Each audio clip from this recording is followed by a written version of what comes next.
जय हिंद दोस्तों, मैं उमेश आप सभी का सत्यमेव जयते में स्वागत करता हूँ। पिछले कुछ दिनों से आप अमेरिकी जासूस सोरोस का नाम भारतीय मीडिया में सुन रहे होंगे। बहुत से लोगों को यह नहीं पता होगा कि यह जासूस सोरोस है कौन और किस विवाद के कारण भारतीय मीडिया में इसकी इतनी चर्चा हो रही है। आज सत्यमेव जयते में हम बात करेंगे जासूस सोरोस और उसके विवाद के बारे में। तो चलिए पहले हम आपको बताते हैं कि जासूस सोरोस है कौन और फिर इसके विवाद की चर्चा करेंगे। दोस्तों, जासूस सोरोस अमेरिका का एक 92 साल का यहूदी अरबपति कारोबारी है। दरअसल पैदा तो ये हंगरी के बुडापेस्ट में हुआ था, पर यह कहा जाता है कि हंगरी में सेकेंड वर्ल्ड वॉर के समय यहूदियों को खोज कर मारा जा रहा था, तो ये वहाँ से भागकर 1947 में लंदन आ गया। इसके बाद यह लंदन से भागकर 1956 में अमेरिका में आ गया। वहाँ पर इसने 1973 में सोरोस फंड मैनेजमेंट कंपनी बनाई और ये कंपनी बनाकर यह शेयर मार्केट में करेंसी ट्रेडर्स के रूप में काम करने लगा और शेयर मार्केट में इसने बाद में पैसा कमाया। इस वक्त इसकी नेटवर्थ 71,000 करोड़ रुपए से भी ज़्यादा है। दोस्तों, जासूस सोरोस ने 2013 में न्यूयॉर्क में 83 वर्ष की उम्र में 42 वर्ष की टैमिको बोल्टन के साथ तीसरी शादी की थी, जिसमें इसके पूर्व पत्नियों से हुए 5 बच्चों सहित दोनों के परिवारों के सदस्यों ने भाग लिया था। तो यह है जासूस सोरोस की कहानी। दोस्तों, अब बात करते हैं कि कौन सी विवाद के कारण भारतीय मीडिया में इसकी इतनी चर्चा हो रही है। दरअसल जासूस सोरोस ने 16 फरवरी 2023 को म्यूनिख जर्मनी में आयोजित सिक्योरिटी काउंसिल की एक मीटिंग में बोलते हुए प्रधानमंत्री नरेंद्र मोदी पर निशाना साधा। उसने मीटिंग में कहा कि भारत तो एक लोकतांत्रिक देश है, लेकिन प्रधानमंत्री नरेंद्र मोदी लोकतांत्रिक नहीं है। इसके मुताबिक प्रधानमंत्री मोदी के तेजी से बड़ा नेता बनने की अहम वजह भारतीय मुसलमानों के साथ की गई हिंसा है। दोस्तों, यहाँ पर यह सवाल उठता है कि आखिर एक यहूदी अमेरिकी कारोबारी जासूस सोरोस को प्रधानमंत्री मोदी से समस्या क्या है। भारत में कोई भी प्रधानमंत्री बने, आखिर एक यहूदी अमेरिकी कारोबारी को इससे क्या मतलब। और भारत के प्रधानमंत्री के पर बोलने वाला, उन पर आरोप लगाने वाला एक यहूदी अमेरिकी कारोबारी जासूस सोरोस आखिर होता कौन है। एक विदेशी होते हुए जासूस सोरोस भारत के आंतरिक मामलों में बोलने वाले आखिर हैं कौन। आखिर इस अमेरिकी की औकात क्या है जो यह भारत के प्रधानमंत्री पर आरोप लगाए। दोस्तों, पूरी दुनिया जानती है कि प्रधानमंत्री मोदी पर विपक्षी दल इस तरह के आरोप 20 साल से भी ज़्यादा समय से लगाते चले आ रहे हैं, परंतु कोई भी उन पर इस तरह के आरोप साबित नहीं कर सका है। और इन 20 सालों में विपक्षी दलों की भी सरकारें सत्ता में रही हैं, किसी को भी प्रधानमंत्री मोदी के खिलाफ कोई सबूत नहीं मिला। यहाँ तक कि जो मुकदमे उन पर लगे थे उन्हें भी भारत का सुप्रीम कोर्ट खारिज कर चुका है। फिर भी एक विदेशी यहूदी अमेरिकी कारोबारी जासूस सोरोस का विदेशी मंच से भारतीय प्रधानमंत्री पर इस तरह के झूठे आरोप लगाने से यह बात साबित होती है कि जासूस सोरोस का भारत के कानून और सुप्रीम कोर्ट जैसी संवैधानिक संस्थाओं पर कोई विश्वास नहीं है और उसका मकसद केवल भारतीय प्रधानमंत्री मोदी पर निशाना साधना है। अब यहाँ पर यह सवाल भी उठता है कि आखिर वो ऐसा कर क्यों रहा है और उसका मकसद है क्या। दोस्तों, अब यहाँ पर यह भी सवाल उठता है कि जासूस सोरोस भारतीय मुसलमानों जैसे शब्दों का इस्तेमाल जानबूझकर सिर्फ प्रधानमंत्री मोदी पर निशाना लगाने के लिए एक हथियार के तौर पर कर रहा है। क्योंकि क्या वजह है कि यहूदी अमेरिकी कारोबारी को मुसलमानों की बड़ी चिंता होने लगी। यहाँ पर यह सवाल भी उठता है कि यदि जासूस सोरोस को मुसलमानों की इतनी चिंता है तो उसे फिलिस्तीनी मुसलमानों की चिंता क्यों नहीं है, उसे फ्रांस के मुसलमानों की चिंता क्यों नहीं है, उसे अफगानिस्तान और इराक के उन बेगुनाह मुसलमानों के परिवार की चिंता क्यों नहीं है जो कि अमेरिकी बमबारी में मारे गए थे। या जब भी अमेरिकी बमबारी में कोई बेगुनाह मुसलमान मारा जाता है तब यह अमेरिकी सरकार के खिलाफ सड़कों पर उतरकर अपना मुस्लिम प्रेम क्यों नहीं दिखाते, या मानवता के नाम पर ही सही अमेरिकी सरकार का विरोध क्यों नहीं करते। तब इनकी मुस्लिम चिंता कहाँ चली जाती है। आखिर यहूदी अमेरिकी कारोबारी जासूस सोरोस की समस्या क्या है, आखिर इसका दर्द क्या है। इसके बाद जासूस सोरोस ने अपने बयान में आगे कहा कि भारत क्वाड का मेंबर है जिसमें ऑस्ट्रेलिया, अमेरिका और जापान भी उसके साथ है। इसके बावजूद भारत रूस से बड़े डिस्काउंट पर तेल खरीदकर मुनाफा कमा रहा है। दोस्तों, यहाँ यह प्रश्न उठता है कि क्या जॉर्ज सोरोस को यह पता नहीं है कि भारत विश्व की सभी प्रमुख संस्थाओं का मेंबर है? तो फिर यह जानबूझकर सिर्फ क्वाड का ही नाम क्यों ले रहा है? और आखिर एक यहूदी अमेरिकी कारोबारी को भारत के रूस से तेल लेने में क्या समस्या है? और आखिर उसे भारत के रूस से तेल लेने में किस बात का दर्द हो रहा है? क्या उसे इस बात का दर्द हो रहा है कि भारत रूस से तेल खरीद रहा है, या उसे इस बात का दर्द हो रहा है कि भारत रूस से सस्ता तेल खरीद रहा है, या उसे इस बात का दर्द है कि भारत अमेरिका या अन्य से महंगा तेल क्यों नहीं खरीद रहा है? दोस्तों, या उसे इस बात का दर्द हो रहा है कि भारत के महंगा तेल ना खरीदने का भारत में महंगाई नहीं बढ़ रही है, जिस कारण मोदी सरकार के खिलाफ जनता को भड़काने की कोशिश कामयाब नहीं हो पा रही है?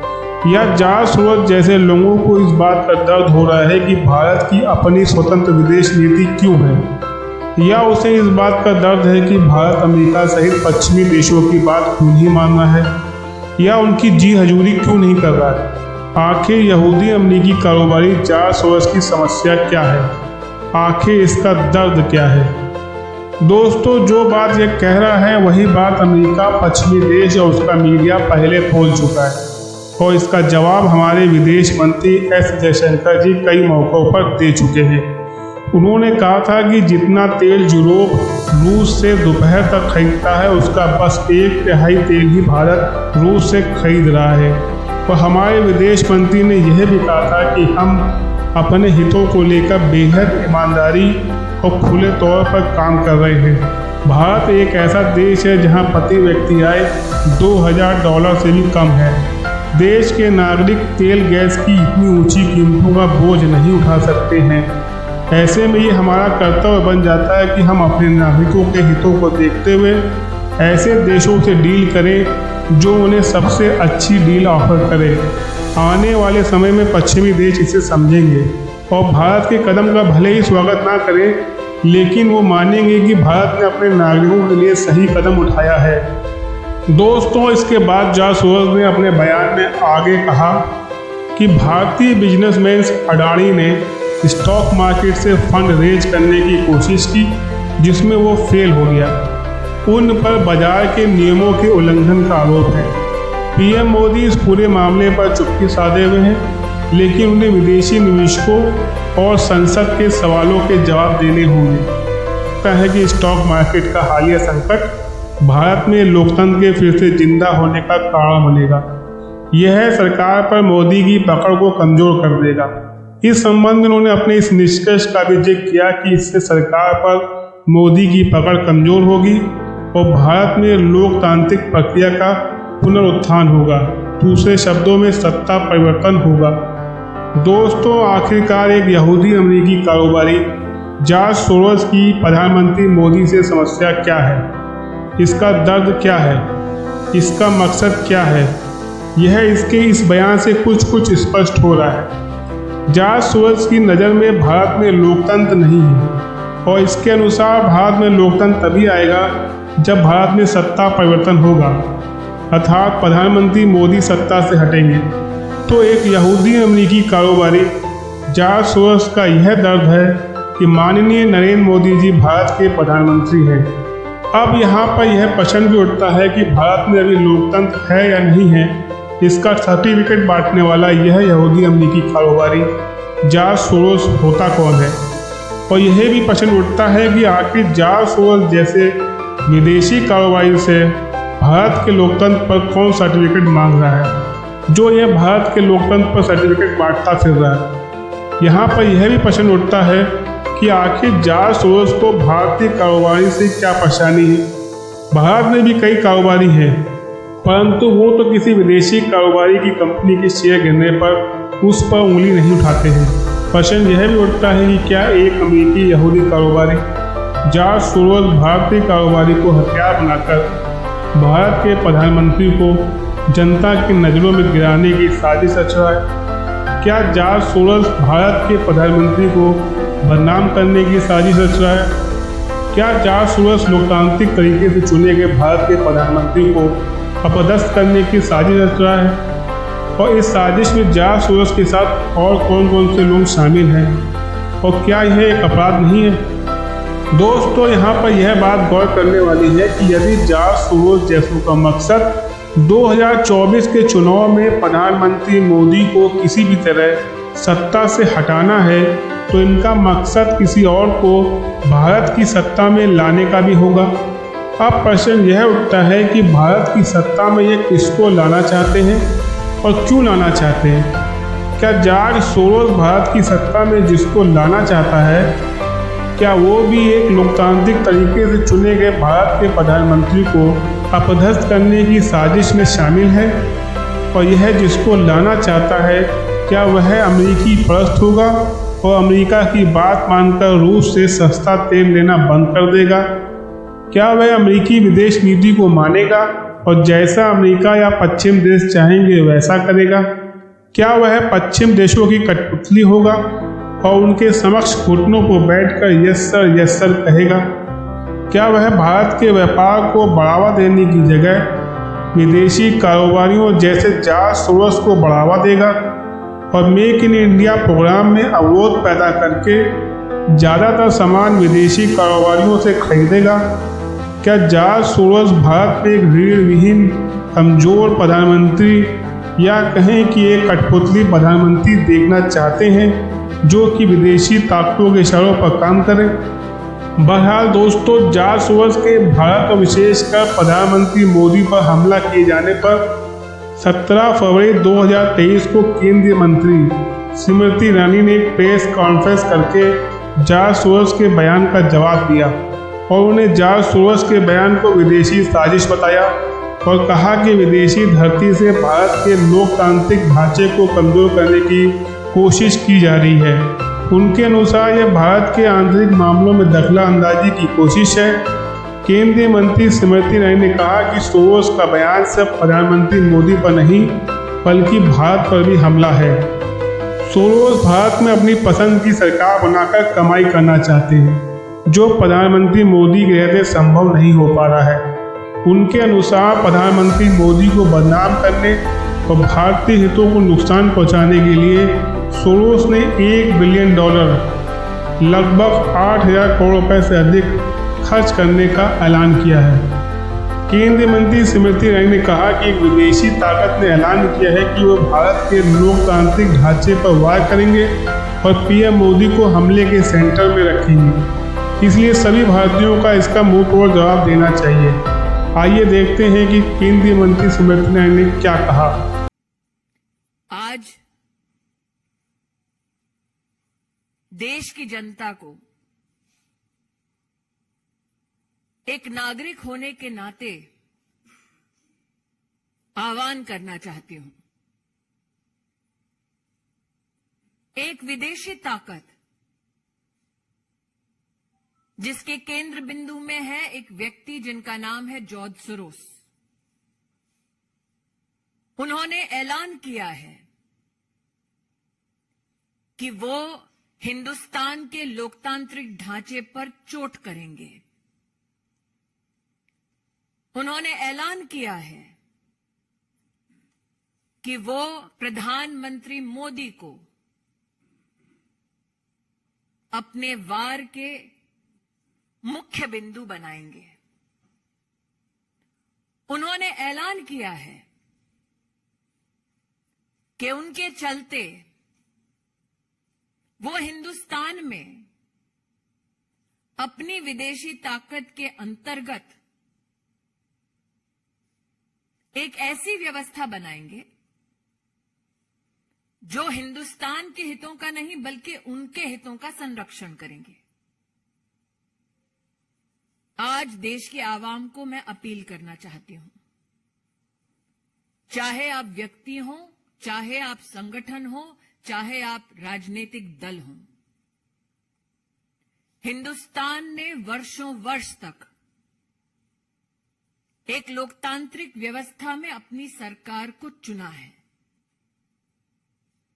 जॉर्ज सोरोस का ये ऐलान कि वो हिंदुस्तान में मोदी को झुका देंगे, हिंदुस्तान की लोकतांत्रिक ढांचे से चुनी हुई सरकार को ध्वस्त करेंगे, उसका मुंहतोड़ जवाब हर हिंदुस्तानी को देना चाहिए।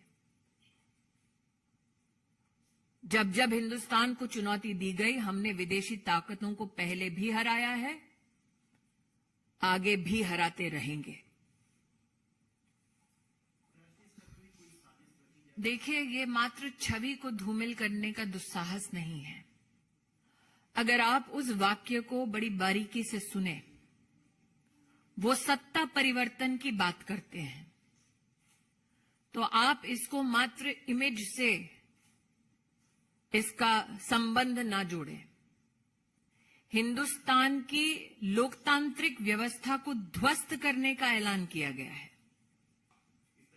मैं इतना ही कहना चाहूंगी, उनके अगर अपने शब्दों को आप देखें तो वो चाहते हैं कि उनकी विदेशी व्यवस्था को जो सरकार सहयोग कर दे, ऐसी सरकार हिंदुस्तान में उचित है। नरेंद्र मोदी जी का बार बार और हिंदुस्तानियों का बार बार ये कथन रहा है कि हमारी सरकार हमारे हितों का संरक्षण करेगी, हमारी सरकार हमारी व्यवस्थाओं को सुदृढ़ करेगी और हम ह्यूमन सेंट्रिक ग्लोबलाइजेशन में विश्वास करने वाले देशवासी हैं।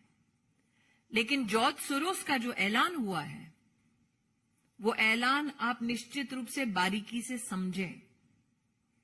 वो हमारी डेमोक्रेसी को ध्वस्त करने का ऐलान मात्र इसलिए करते हैं ताकि उनके हैंड पिक्ड लोग सरकार चलाएं। उन्होंने एक फंड का ऐलान किया, $1 बिलियन का, जो वो हिंदुस्तान में और जहां जहां हिंदुस्तान के इंटरेस्ट है वहां पर संचारित करेंगे ताकि हिंदुस्तान को ठेस पहुंचे। उन्होंने, मैंने पहले भी एक पत्रकार मित्र से यहां कहा, मोदी की इमेज पर वार पहली बार नहीं हुआ है। हिंदुस्तान के लोकतांत्रिक ढांचे पर वार का ऐलान उन्होंने पहली बार किया है जॉर्ज सोरोस ने। इन दोनों के बीच का फर्क समझना जरूरी है। और मैं पुनः कहती हूं, भाजपाई हूं इसलिए नहीं, हिंदुस्तानी हूं इसलिए कि एक विषय है जिस पर किसी भी राजनीतिक दल का किसी और राजनीतिक दल के साथ मतभेद नहीं हो सकता, क्योंकि ये आक्रमण, this war is trying to be mounted against India, and what stands between that war and our country's interests is prime minister Modi. इसके बाद दोस्तों, भारत के विदेश मंत्री एस जयशंकर ने भी ऑस्ट्रेलिया दौरे पर 18 फरवरी 2023 को सोरोस के बयानों का जवाब दिया। उन्होंने जॉर्ज सोरोस को बूढ़ा, अमीर, जिद्दी और खतरनाक बताया है। उन्होंने कहा कि जॉर्ज सोरोस न्यूयॉर्क में बैठे एक पुराने, अमीर और गलत विचारों वाले व्यक्ति हैं जो अभी भी ये सोचते हैं कि पूरी दुनिया को उनके हिसाब से काम करना चाहिए।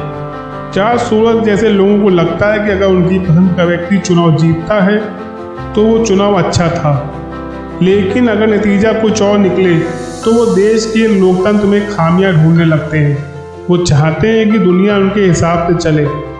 विदेश मंत्री जयशंकर ने कहा, हमारे लोकतंत्र में लोग बढ़ चढ़कर चुनाव में हिस्सा लेते हैं, जो अभूतपूर्व है। हमारे चुनाव नतीजे पर पहुंचते हैं, चुनाव की प्रक्रिया पर सवाल नहीं उठते हैं। हम उन देशों में नहीं हैं जहां चुनाव के बाद अदालत में मध्यस्थता कराई जाती है। दोस्तों, अब यहाँ पर यह प्रश्न उठता है कि हमारे विदेश मंत्री एस जयशंकर ने जॉर्ज सोरोस को खतरनाक क्यों कहा? क्या वाकई में ये बूढ़ा यहूदी अमेरिकी कारोबारी खतरनाक है? क्या ये हमारे प्रधानमंत्री मोदी के खिलाफ साजिश रच रहा है? और अगर ये साजिश रच रहा है तो कैसे और क्या साजिश रच रहा है?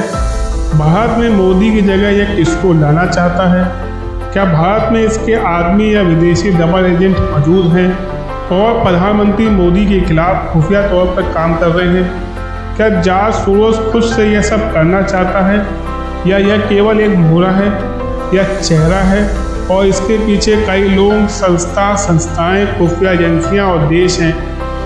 दोस्तों, इन सभी सवालों का जवाब आपको मिलेगा वायर न्यूज के अगले सत्यमेव जयते के वीडियो में। आज का वीडियो अब मैं यही समाप्त करता हूँ और इस बारे में आप क्या सोचते हैं ये हमें ज़रूर बताइएगा। यह वीडियो देखने के लिए आप सभी का बहुत बहुत धन्यवाद। अगर आपको यह वीडियो पसंद आया है तो कृपया वीडियो को लाइक करें, शेयर करें, सब्सक्राइब करें और बेल आइकन का बटन दबाना ना भूलिएगा ताकि मेरी वीडियो आप तक समय से पहुँचे। मिलते हैं अपने अगले वीडियो में। धन्यवाद। जय हिंद। वंदे मातरम।